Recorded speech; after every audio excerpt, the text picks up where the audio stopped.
Episode number 48 की starting होती है और सॉन्ग चू से कहती है चलो चलकर अब खाना खा लेते हैं और जाके फिर सो जाते हैं। फिर सीन शिफ्ट होता है और हमें आधी रात का समय दिखाया जाता है जहां किसी के चलने की आवाज से सॉन्ग उड़ जाती है और कहती है अरे ये किसके चलने की आवाज आ रही है। फिर सॉन्ग बेड से उतरकर बाहर जाते हुए मन में कहती है क्या चू फिर से नींद में चल रहा है। और फिर सॉन्ग चू को ऐसा नींद में चलता देख कहती है उसे इस तरह छोड़ देना उसके लिए खतरनाक है, कहीं वो जाकर कहीं टकरा ना जाए। फिर सॉन्ग जाकर चू का हाथ पकड़कर उससे कहती है चू चलो वापस चलकर सो जाओ। फिर सॉन्ग चू को उसके रूम में ले जाकर उसे बेड पर लेटा देती है और कहती है ये कैसा आदमी है जो हर रोज इसी तरह नींद में चलता है और दूसरों को परेशान करता है, और अगर मैंने इसे दोबारा नींद में चलता देखा तो मैं इसे घर से बाहर फेंक दूंगी। फिर सॉन्ग वहाँ से जाने लगती है, तभी चू उसका हाथ पकड़कर उसे बेड पर खींच लेता है और सॉन्ग चिल्लाते हुए कह रही होती है चू तुम ये क्या कर रहे हो। फिर चू सॉन्ग पर चढ़ जाता है और सॉन्ग कहती है ये कितना भारी है, मैं इसे धकेल भी नहीं पा रही हूँ। चलो छोड़ो, जब तक चू मेरे ऊपर से हट नहीं जाता मुझे इंतजार करना होगा।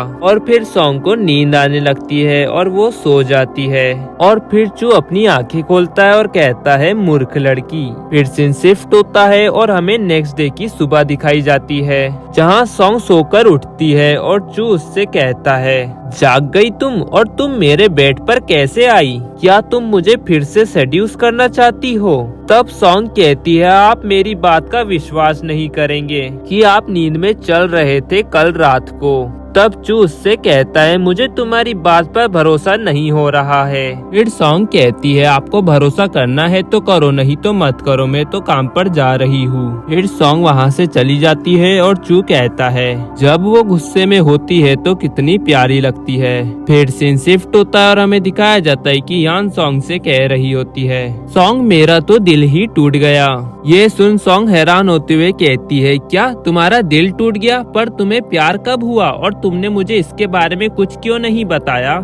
फिर सीन शिफ्ट होता है और हमें एक दिन पहले का समय दिखाया जाता है जहां सॉन्ग ने शेन और यान को बारबेक्यू रेस्टोरेंट में छोड़कर चली गई थी। उसके बाद वो दोनों उस रेस्टोरेंट में खाना खाते हैं और बाहर निकलकर यान शेन से कहती है बॉस मैं जा रही हूँ। तब शेन यान से कहता है हाँ ठीक है, ध्यान से जाना। फिर वो दोनों अपने अपने रास्ते निकल जाते हैं और तभी यान को एक आइडिया आता है और वो कहती है मुझे ये अवसर को हाथ से जाने नहीं देना चाहिए, और मुझे तो ये भी नहीं पता कि बॉस रहते कहाँ हैं। चलो मुझे उनका पीछा करना चाहिए और पता करना चाहिए कि वो कहाँ रहते हैं। फिर यान शेन का पीछा करने लगती है और कहती है क्या बॉस यहाँ रहते हैं और इस जगह पर इन्वायरमेंट कितना अच्छा है। तभी यान शेन के साथ एक लड़की को देखती है जो शेन से कह रही होती है हस्बैंड मुझे पता था कि तुम मुझे छोड़कर नहीं जाओगे।